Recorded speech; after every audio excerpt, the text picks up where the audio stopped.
भाषणामध्ये गमतीने असं म्हटलेलं होतं की मी पूर्वीच जाहीर केलेलं की ह्याच्यापुढे मी आमदारकीची निवडणूक लढवणार नाही, कारण माणसांनी सातत्याने पुढे जायला लागतं. मग मी राज्यसभा लढवू शकतो, MLC लढवू शकतो, कुठली इलेक्शन लढवू शकतो, तेवढी माझ्यामध्ये एक क्षमता आहे. त्याच्यामुळे राजकारणातून निवृत्त होणं हा काय भाग नाही. परंतु आपल्यानंतर इतर लोकांना संधी मिळाली पाहिजे, तरुण रक्ताला संधी मिळाली पाहिजे, हे तत्त्व म्हणून मला मान्य आहे.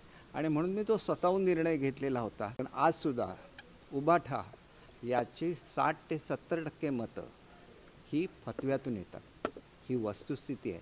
आणि ते जर राजसाहेबांना मान्य असेल तर त्याच्यावर आम्ही काय बोलायचं. शेवटी हा विचार त्यांनी केला पाहिजे. बाळासाहेबांची भाषणं तुम्ही ऐकलेली आहेत. त्यांनी कधी तडजोड केलेली नाही, काँग्रेसशी कधीही तडजोड केलेली नाही.